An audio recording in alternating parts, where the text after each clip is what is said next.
Dear Diary, moving to a high-pressing line seems to have solidified our form here at Cardiff, backing up the Watford draw with wins over Middlesbrough and Blackpool, as well as drawing in the seven-side derby against Bristol City. That most recent win saw us jump above Nottingham Forest to go top of the league. You love to see it, Bartley. Hopefully we stay there, with testing matchups against Everton and Stoke coming up. Unfortunately, Mark McGuinness is out for the next month though, so that could test our defence, but in happier news I've signed a new contract through the end of the 2027-28 season. A 50% wage rise certainly helps seal the deal, but hopefully we can keep the good times rolling. Until next time.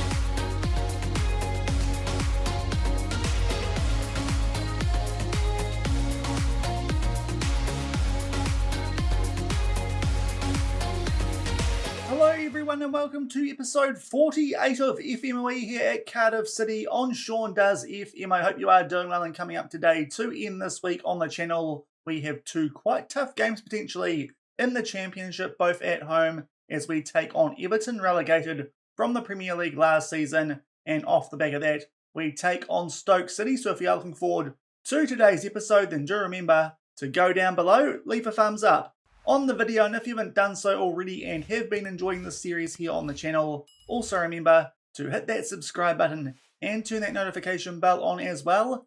It is greatly appreciated, but potentially the biggest bit of news off the back of where we did leave things at the end of yesterday's episode. If you missed that one, it did include games against Swansea and Watford. I'll leave a link to that one over in the top right corner. But we have had our contract extended here at Cardiff. It was coming to an end at the end of this season. Now it comes to an end in 2 seasons' time, and also we have had our wage bumped up by 50% from £5,000 to £7,500 a week. I don't think that changes anything in terms of accommodation. We already had quite a bit of money to sort that out, so I don't think we need to do any more house hunting here in Cardiff, but it does give us a bit of stability at the club if we do want to stay, and at the moment we definitely want to stay because we find ourselves now on top of the Championship off the back of backing up that draw against Watford and that very nice win over Swansea, with some more wins over Middlesbrough and Blackpool, and a 2-2 draw in the 7-side derby against Bristol City away from home. We grabbed the lead twice in that game, but unfortunately quite soon after both times did concede an equaliser, but still not a bad result away from home, so we're not dropping too many points, which is good because there are going to be times when that is the case in a division like the Championship, but it has meant we have gone 1 point above Nottingham Forest on top of the table. There's a few teams there who do still have games in hand, including our opponents in today's episode in the first game at Everton. I imagine that is because of Carabao Moose Cup shenanigans, but we are on top of the table and that will not change even with those games in hand, provided that we do continue to pick up a decent amount of points. And already we have more points than we started off here at Cardiff City last season when we did take over in early December. So things going pretty well here, not playing perfectly, but it does look like moving to that higher pressing line has helped us just solidify our form a little bit more, albeit for these next couple of games coming up against Everton and Stoke City, as well as a few after that, we are going to be missing our best centre-back here at the club, arguably, in Mark McGuinness. He suffered an injury in training and he is out with a twisted ankle for 2 to 4 weeks. Hopefully we get him back on the earlier side of that, because he is so good in the air. Over the last few episodes he has scored a few goals from set pieces, so hopefully Curtis Nelson and Willa Ditter do step in for him and can help out Erhog Hyde and make sure that our defence does remain fairly solid for these upcoming games. And hopefully off the back of these two coming up today, we can stay on top of the table. First up, we do take on Everton. We did beat these guys last season in the FA Cup quarter-finals, albeit they were beating us 1-0 before they got a red card in the 70th minute, and then we ran over the top of them late to pick up a 3-1 win. Fair to say their team does look quite a bit different to the one that we did take on in that FA Cup last season, with them having to sell some players dropping down here to the championship. They were predicted to win the division, but early doors, even with a game in hand, thanks to the Carabao Cup, they are still all the way down in 11th, so I think they are just struggling a little bit. Hopefully, we can make the most of that, and then off the back of that, we do take on Stoke City. This was one of the teams who were after us last season. In the end, they did choose to go for Roberto De Zerbi. They still have Chris Wood on their books, albeit I think these days he is a bit more of a bench player, kind of like the situation is at Newcastle United, or by the time this video comes out, he might now be at Nottingham Forest, and they find themselves in a pretty similar position to where they were last season. Come the end of it, they are just inside of the playoff zone. Certainly two teams that are expected to be right up there in the championship this season, but with both games being at home, hopefully we do continue to pick up the points, and we'll come back shortly with the team sheets. Obviously, there will be one change at least with that injury to Mark McGuinness, and we'll play the first game of today's episode as we take on Everton in the championship. And here are the team sheets for this clash against Everton. There we are. Curtis Nelson will start in place of Mark McGuinness. Ditto comes onto the bench. Also, Ben Hardy is still quite injury prone at the moment. Sapiri Ing will start ahead of him. And these days, Goodman-Son is our first choice left back over Ales Mateju. He's worked his way into that through some good recent form. Everton with a pretty interesting lineup there, as I said earlier. Certainly different to what they had last season, especially as Luke Shaw is currently injured. And hopefully we can pick up some more points at home here. And 20 minutes into this one, we get our first highlight. It's been a very quiet game so far. No shot from either team. We're actually dominating possession, which is a little bit surprising with our fluid counter-attacking style. We did give the ball away there through a poor pass from Goodmanson. Got it back through Galasai. He's done quite well there to keep it down that right-hand side, albeit eventually does lose it. And it's interesting to see that Pickford not in goal today for Everton. I think that I saw him down there on the bench. Now, Galasay was in behind there, but did just retreat. Might have been offside. And now Yerry Mina will play this to Onana, what's his name, but a poor pass. And Goodmanson will tidy this one up. He might look to play a ball here into the mixer. He tries to find Galasay, can't. We do keep possession here inside of the final third. Perry Ing to Robinson, heads that one, but over the bar. A pretty tame highlight, that one. Still 0-0, about halfway through the first half. And 10 minutes off the back of that opening highlight, we do now have a throw-in right on the halfway line. The only thing that's happened since you were last here, Goodman-Son has picked up a yellow card at left back. So he is now easing off tackles. Kufal does block that, fought for a second, might have come off his hand, and we might get a penalty. Unfortunately, that is not the case in Everton.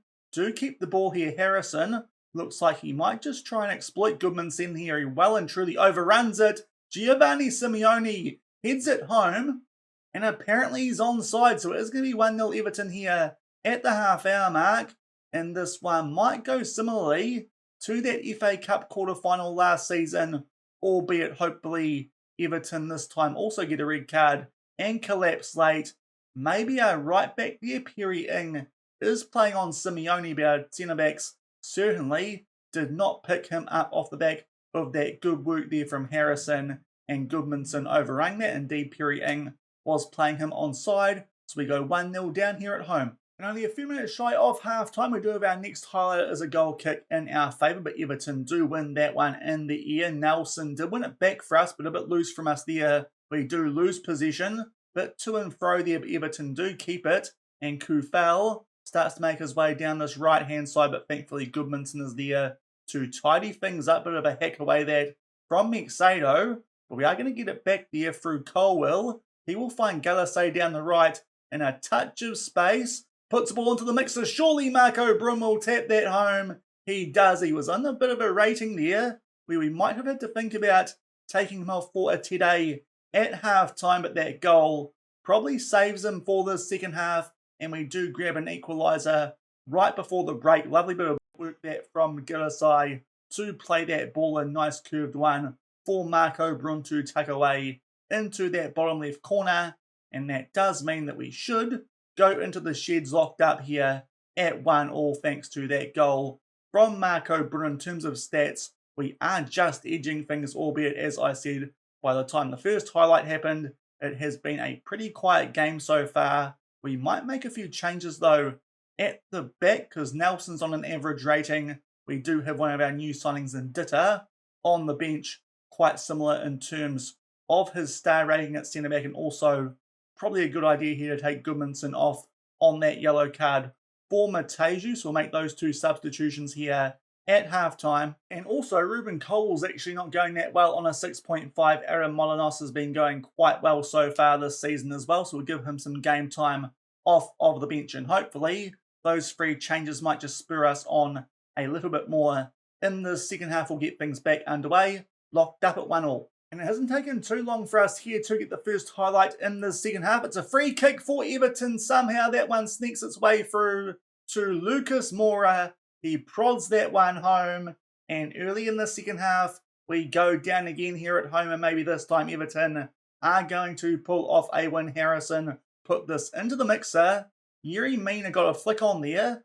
Almost looks like Perry Ing actually puts that in his own net, but apparently it was a Lucas Moura goal, and that makes it 2-1 Everton with around half an hour left. And off the back of that goal to Everton, we might make a change here. Callum Robinson is down to a red heart. Gordon is an option off the bench, but Marco Brun can actually go to left wing, and Keona Tete up front might not be the worst idea. He did do quite well for us in that game against these guys last season, so we might actually change that sub and bring on a Tete in place of Robinson, and hopefully get at least an equaliser here in this last half hour. And with 10 minutes to go in this one, we are still 2-1 down. We're going to make one more substitution. Urhog Hyde is picked up a yellow card. Also, his rating's gone down quite a bit since we did switch him out to the right-hand side of defence. So we're going to bring on Ben Hardy for him. Perry Ing can cover centre-back, so can go in there while Hardy does go out to right-back. That will be our last substitution. As you can see, we'll put a few more players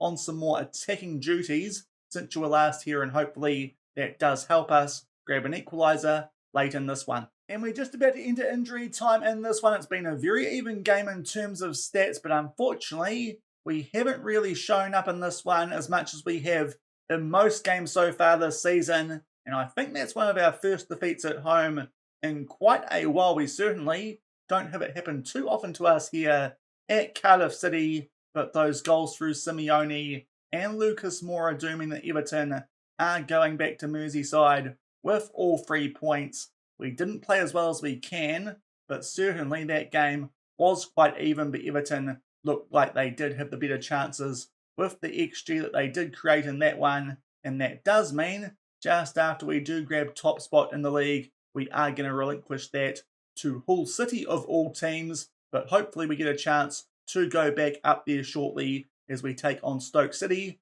Also at Cardiff City Stadium, we'll come back shortly with the team sheets for that one. And we are back with the team sheets for the second game of today's episode. Lots of changes from that first game. Ben Hardy, Mateju, Rinomota. We've got both wingers, Gordon and Jakalis, coming in, as well as a Tete, just keeping players fresh for this long championship season. Hopefully that does not come back to bite us as we do take on Stoke City. They are right up there as well in 5th position. Hopefully we can get back on track here and might find our way back up to the top of the championship table. And it's only taken 5 minutes in this one for us to get the first highlight. It was Stoke there who were on the attack, but thankfully we somehow find a way there to clear our lines, and Sutter is on the ball there for Stoke, one of the stars there for Australia in the recent World Cup. Balagizzi there with too much pace for our defence, but thankfully just puts that one wide, so it does remain 0-0 early. And only a few minutes off the back of that opening highlight, and a yellow card to Ruben Cole, where we do have a throw-in, albeit deep inside our own half, but we do find some space here on the right-hand side, albeit a bit fortunate to keep the pill. Now Ben Hardy does well there to start to get us on the front foot. Down this right-hand side, Gordon will find Rails in a bit of space here in the midfield. Nice ball over here for Keona Tete. He will chip Travers in goal, and that is a much better start than we got off to in that previous game against Everton. And we grab a 1-0 lead here at the 10-minute mark, and that is a bit better. Maybe the fresher players are going to perform a bit better than those ones that did step out in that previous game. Nice finish there from our star man from last year to give us an early 1-0 lead. And very shortly off the back of that opening goal, it was the Stoke on the attack, but thankfully Curtis Nelson there with a timely interception and we might get a chance here to do something on the counter-attack, albeit this time Ben Hardy gets the ball taken off him. Big chance here for Brown, and Mexado just gets enough of a touch on that to divert it wide. I thought for a minute there it still might find its way into that bottom left corner. They will still have the corner here despite the fact we did praise our players, albeit no one gets their head on the end of that one. So thankfully we do still hold our 1-0 lead. And halfway through this first half, we get our next highlight, and this one a little bit of a break off the back of that opening flurry of highlights, and Stoke here will get a chance to play out from the back in search of an equaliser. It does feel like they are certainly right in this game off the back of us grabbing that opening goal, so definitely would be nice if we could pick up a cushion goal at some stage in this one. And Stoke here are knocking the ball about quite nicely. Xavier plays that one back to Johnston, and now Harry Sutter plays that one back up. So they're taking their time here to try and pick a gap in our defence, and Brown just does too much pace. He tries to chip the goalkeeper, but his, I think, went too far over the bar. And thankfully still, despite all of Stoke's chances, we still hold a 1-0 lead. And inside the last couple of minutes of this first half, it is a free kick here to Stoke off the back of me adjusting some opposition instructions, pressing a different defensive player. But Stoke here do find some space down their right-hand side. Majiki is able to just make his way towards the byline, puts this one into the mixer, but thankfully Mexado does come out to claim that, and hopefully we can hold on to a lead here. Going into half-time, Raoul's headed that one down for Rinamota, but it gets pinched there from Lanier, and he starts to make his way just outside the box, but thankfully a very, very weak shot there of Mexado can make a save. So we should go into the shed still with a lead, albeit one more highlight in this first half. We do keep the ball there, fought that ball back to Nelson. Might not have enough on it for a second, but we are now inside the final third, albeit just outside now. But Rinamota with a nice ball over the top there, but Atete puts that one wide. That was a very good chance for us to grab a cushion goal, but overall a decent first half, scoreline wise better than that previous game against Everton, albeit still this game is quite even in terms of the stats, and Stoke are creating a bit more in terms of XG. Yet again, Ruben Colwell can come off at half-time this time because of that yellow card yet again for Aaron Malinos. That will be our only sub this time though, and hopefully we can hold on and pick up all 3 points here against Stoke City. And right on the hour mark, we do get our first highlight of the second half. It's a throw in our favour. Ben Hardy gets that back, and it now goes back to Curtis Nelson, our centre-backs in this one, going a little bit better than they did in that previous game, which is good. We try and play a ball over the top there for Atete, but time on will head that one back for Travers in goal for Stoke City. They pump this deep, and Stoke will keep the ball. Slight till there from Hardy, but it falls back. Good chance there for Balaghese, but thankfully chips that one right into the path of Mexado, keeps it at 1-0. And while we are here, we'll make a change because Jacques down to a red heart. Galasai can come on for him as we still hold our 1-0 lead. And not too long off the back of that opening highlight in the second half, yet again Stoke here with a chance to play out from the back. Thankfully though, good tackle there from Urhog Hyde to win us the ball back. Galasai had a big chance there to try and play Atete through, but Atete wins the ball back. It finds him, and he will put it away bottom right corner. That was off of the initial work from him. Then it fell to Molinas. He gets the assist, and Atete buries that. And despite this being a very even game where Stoke have had quite a few chances to get on the score sheet and maybe even lead, Keon Atete has been a bit more lethal in front of goal. And with around about 20 minutes left, that does make it 2-0 Cardiff. And off the back of that second goal, we are going to make one more substitution. Joe Rouse is down to a red heart. Connor Coventry will come off the bench for him. And just inside the last 10 minutes of this one, we are going to make our last substitution. That is because Andy Rinamota is down to a red heart. We're going to bring on Willa Ditter because Curtis Nelson can go forward into the defensive midfield role. So that will be our last substitution. Don't feel like there's any need to make another, even though this is our last stoppage. Still 2-0 up here against Stoke City. And we're just about to enter injury time in this one. It does look like with a slight statistical dominance apart from XG and possession, which is expected with our tactical style, we might hold on here for a 2-0 lead. Actually,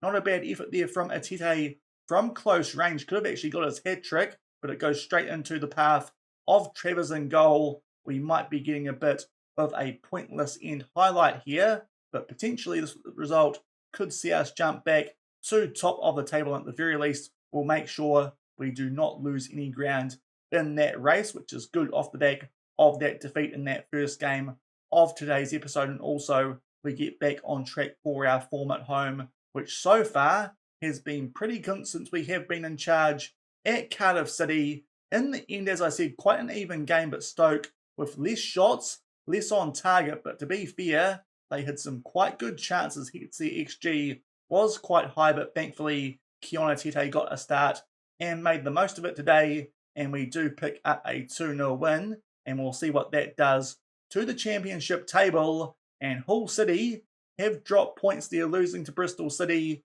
And that does mean we do go back on top of the championship table. So thankfully, no damage done there by that loss earlier on to Everton.